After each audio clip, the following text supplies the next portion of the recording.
Ini keusilan tentang terhadap seorang politisi bucin, ketua umum partai yang lagi bucin-bucinnya terhadap Jokowi. Ini adalah seorang ketua umum partai yang dulu saya pernah ada bersama-sama dengan mereka di sana, yaitu ketua umum Partai Demokrat, Agus Harimurti Yudhoyono. Saya melihat belakangan ini Agus ini tampil menjadi seperti seorang paling dekat dan paling pembela terhadap pemerintahan Pak Jokowi. Luar biasa memang politisi bucin. Kayaknya AHY memang sedang lagi jatuh cinta berat terhadap Jokowi karena telah mendapat kursi jabatan sebagai seorang menteri. Sebuah jabatan dan posisi yang memang sejak lama-lama diimpikan, ditunggu dan diharapkan. Akhirnya dapat dan ditemukan. Ini luar biasa membuat AHY yang selama bertahun-tahun tampil beringas dengan slogan-slogan perubahan bersama Anies Baswedan, bahkan terakhir slogannya perubahan, dan bahkan terus mendera pemerintahan Pak Jokowi, berkata segala macam, entah itu kritik atau sebuah kebencian, terserah AHY lah. Tapi yang saya tangkap bahwa selama ini AHY ini tidak menerima dan menolak kebijakan-kebijakan pemerintah. Mulai dari Undang-Undang Ciptaker, tentang IKN, tentang hutang negara, dan banyak kebijakan-kebijakan lainnya, termasuk hilirisasi tenaga kerja asing yang ada di sana. Semua ditolak oleh AHY dan ditentang.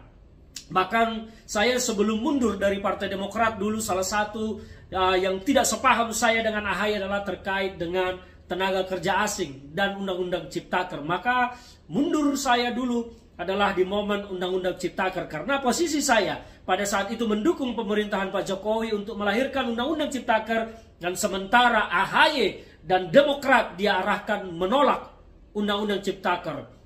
Dan dari banyak penolakan-penolakan itu, akhirnya di sisa beberapa bulan terakhir pemerintahan Pak Jokowi, AHY akhirnya terjerumus ke dalam kursi reot menjadi seorang menteri yang hanya beberapa bulan. Namun demikian itu membuat AHY sangat bucin terhadap Pak Jokowi. Segala puja-puji, segala hasrat-hasrat yang bagaimana mengungkapkan dia sedang happy muncul dari narasi-narasinya. Bahkan terakhir berpidato menyampaikan bahwa andaikan Demokrat tidak berada dalam posisi sekarang mendukung Prabowo dan bersama Jokowi, maka Demokrat hancur. Wow.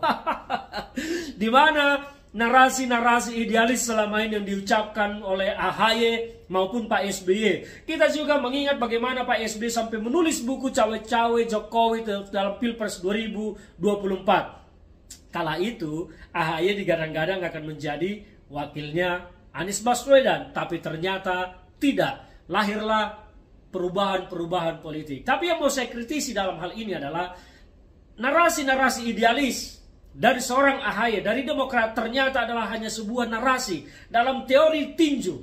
Ya, dalam teori tinju ini adalah pukul, nanti akan dirangkul. Dan ternyata itulah yang dipilih oleh AHY. Dia pukul terus pemerintahan Pak Jokowi, dan akhirnya dirangkul. Setelah dirangkul bahkan lebih bucin dan lebih pembela daripada partai-partai yang lain yang telah terlebih dahulu bersama-sama dengan Jokowi. Bahkan terbaru saya dengar AHY memberikan statement menyindir Nasdem yang dulu memang mau berkoalisi dengan Demokrat tapi akhirnya gagal ya. Saya melihat AHY menyindir Nasdem bahwa seolah-olah Nasdem ini menjadi wow gitulah, gertilah. Tetapi yang menarik bagi saya, bagaimana AHY telah meninggalkan narasi-narasi idealisme itu yang ternyata hanya sebuah cara dan trik berpolitik. Seperti seorang petinju, pukul, dan akhirnya dirangkul. Dan sekarang itu terjadi. Maka narasi idealisme itu hanyalah sebuah sampah berserakan di ruang publik yang ternyata bisa dibayar, dibeli hanya dengan sepotong tulang jabatan menteri beberapa bulan saja. Saya tidak berhak malu ya mewakili Demokrat, karena saya bukan Demokrat, tetapi saya sebagai seorang mantan yang pernah ada di sana, mantan kader di sana, agak prihatin dan miris melihat gaya berpolitik seperti itu.